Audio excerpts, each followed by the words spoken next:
Hey guys, what's going on? It's Joby, and today I wanted to talk just a little bit about the importance of ambiguity and rebellion in guitar. I hate throwback music. I cannot stand modern soul, modern like bands that go back in time and completely emulate like a classic rock band. I just am not into it. It's not for me. It doesn't mean that it's bad, it just means that it's not for me. The reason why I hate stuff like that, and this also isn't to say that anything I do is completely original, of course it's not, but the ambiguity in guitar playing is what leads to innovation and new things. If you go back to the 50s and you look at Chuck Berry and Fats Domino and Richie Valens, Little Richard, Sister Rosetta Thorpe, those people that invented rock and roll did so by combining genres and taking it in a new direction, adding speed and aggression and emotion to R&B and country music, thus making rock and roll. You step forward a little bit and you get psychedelic bands combining what already existed in rock and roll with jazz and different elements of other forms of music and made psychedelic rock. And you got Hendrix and later day Beatles. Early day Beatles were extremely influenced by Chuck Berry, Elvis Presley. Bob Dylan in his later day took folk music and combined it with rock music. So you move forward to the 70s and you get punk rock, and you get these guys who took a serious dose of politics and aggression and anger and injected that into rock and roll. We move into the 80s and we go even further. We start seeing thrash metal, guys that listen to punk but also listen to maybe the heavier bands in the 70s like Sabbath, and decided, what if I take Sabbath and the speed of punk rock and smash them together? What do I get? You get West Coast, San Francisco Bay thrash metal. You also in the 80s start getting like new wave. You get these people that were combining punk with elements of disco even, and I don't mean that offensively, new wave guys, I love new wave, but that's really what it was. It was a reflection of popular music being very kind of dancey and electronic then, and what can we do with rock and roll? Take the elements of the music from the 60s and whatnot that we like and combine it and make something new in a modern way. Continue into the 90s and you get grunge, and you get, again, the aggression and speed of punk, but with this love for songwriting.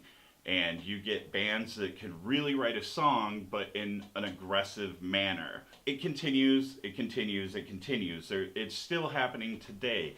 But without a sense of ambiguity in guitar, none of this ever happens.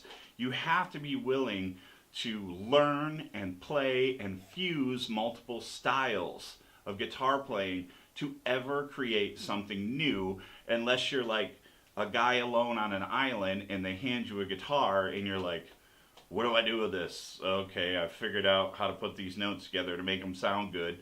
That also takes us into the sense of rebellion that needs to exist in guitar playing. You cannot just take this music that already exists and just play it. You can, but it's so boring. That's what you had with the grunge movement in the 90s, was an absolute rebellion of what existed already. So from the outs of the 80s, you had these hair metal bands, and grunge bands were just like, this is not us. Like, everything's about commercialism. How can we just rebel against that and do the exact polar opposite of what these people are doing because we hate it? That's where the rebellion comes in. And the problem today is the only thing that's rebellious anymore at all is some hip-hop. Most of it's not rebellious. Hip-hop has also finally jumped the shark and gone the way of rock and roll to where people aren't necessarily innovating anymore. This isn't to say that innovation doesn't exist today. Of course it does. There are bands out there that are doing original things.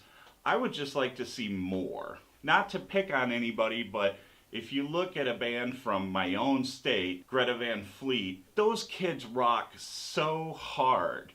But the moment you hear them, you just go, Led Zeppelin, If you listen to Greta Van Fleet and the first thing that comes to your mind isn't Led Zeppelin, I can only assume you never heard Led Zeppelin, because it's there, okay? That just does not interest me. Those guys, like I said, I've listened to them. They're fantastic musicians. That kid can sing his ass off. Great band as a whole. They play very well together. But I'm really more interested to see what happens when the drummer starts getting into electronic music and the bass player starts listening to nothing but James Jamerson. And then the guitar player's like, I don't like this anymore. I'm into black metal, you know, and the singer's like, I'm really sick of people saying I sound like Robert Plant. What else can I do with my voice? I want to hear that album. That's what I want to hear Greta Van Fleet do. I don't want to hear rehashed Led Zeppelin. There's no rebellion in that. There's no ambiguity. It's just the same. Anyway, you guys, that is just my opinion. Let me know yours in the comments below. Peace. Take it easy.